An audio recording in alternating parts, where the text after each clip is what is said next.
প্রিয় উপস্থিতি, একজন অন্ধ ব্যক্তি, এই তিস্তা পাড়ের একজন অন্ধ ব্যক্তি, উনি তার অভিব্যক্তি প্রকাশ করার জন্য আকুল আবেদন জানাচ্ছেন বারবার। আমি নিষেধ করা সত্ত্বেও উনি আমাকে বারবার অনুরোধ করছেন। তো আমি আপনাদেরকে একটু অনুরোধ করব, তার অভিব্যক্তিটি স্বল্প আকারে সে অভিব্যক্তি প্রকাশ করবে এটা শোনার জন্য। ওনার নাম হচ্ছেন ওবায়দুল হক, গোড়াই পিয়ারের ওবায়দুল হক। বস আইসো বস। আসসালামু আলাইকুম রহমতুল্লাহি ওয়া বারাকাতুহু। সদমণ্ডলী, তো আপনারা আশা করি তো আলহামদুলিল্লাহ ভালো আছেন তো না? তো আমরা তো এখানে অনেক কষ্ট, অনেক বেদনা নিয়ে এই তিস্তা রক্ষা মহাপরিকল্পনা লক্ষ্য বাস্তবায়নে আমরা এখানে উপস্থিত হয়েছি। তো আপনারা কি এটা কষ্ট মনে করতেছেন? তো ইনশাল্লাহ আমরা কালকে পর্যন্ত তো থাকতে পারবো নাকি?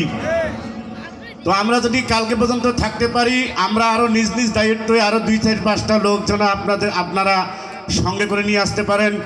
আমি আপনাদেরকে বিনীত অনুরোধ জানাইলাম ও আকুল আবেদন জানাইলাম, নিজের এলাকার হিসেবে, নিজের জায়গা হিসেবে আপত্তি রেখে মানুষের কাছে আবেগ দেখিয়ে কালকে 5-7টা করে লোক সঙ্গে করে নিয়ে আসবেন। আমি আমার মন থেকে আমি মুখস্থ করা একটা গান মুখস্থ করেছি, তা আপনাদের কাছে আমি শুনিয়ে দেখাচ্ছি। আপনারা ভালো লাগলে অবশ্যই ধন্যবাদ দিবেন। এই বলে আমার গানে আমি চলে যাচ্ছি।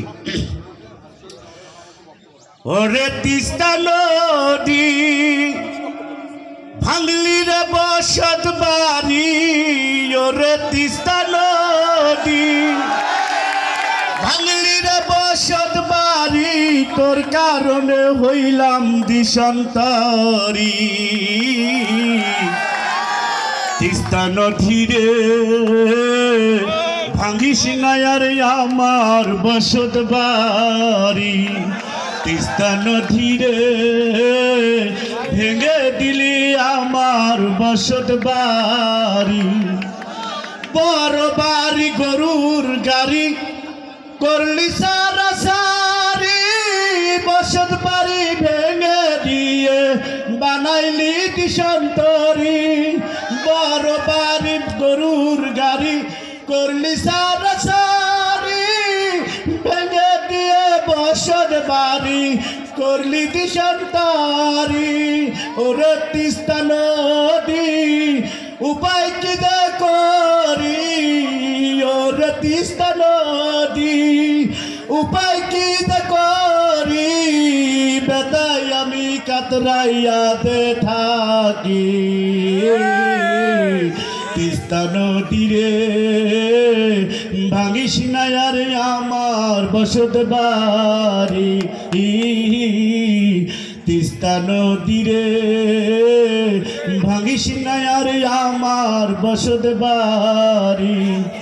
মাছা ভরা ধান ছিল, গোয়াল ভরা গরু, বসত বিটা ভেঙে দিয়ে কপালে কি শুরু। মাছা ভরা ধান ছিল, গোয়াল ভরা গরু। যাই হোক, একটু দুঃখ না করলে কৃষ্ণ মিলবে না। হয়তো অনেকজনে মনে করেন যে আমাদের বিএনপি সংগঠনেরা এই কাজ করছে তাদের ভালোর জন্য, তা না। বিনীত অনুরোধ করলাম এটা মনে করবেন না। নিজের মনে করে কালকের থেকে 2-1 জন 7 জন 5 জন করে লোক নিয়ে এখানে এসে সমাবেশে হাজির হবেন। আমাদেরকে সারা বিশ্বে দেখবে, আমরা দেখাবো আমাদের কান্না, হাসি, দুঃখ, কষ্ট। তারা যেন দেখে সামনে যারা সরকার ক্ষমতায় আসবে তারা যেন আমাদের সাথে বেইমানি না করে, আমরা এই আশা প্রার্থনা করে আমি আমার বক্তব্য এখানেই শেষ করছি। আল্লাহ হাফেজ, খুদা হাফেজ, জিন্দাবাদ বাংলাদেশ। আসসালামু আলাইকুম রহমতুল্লাহ।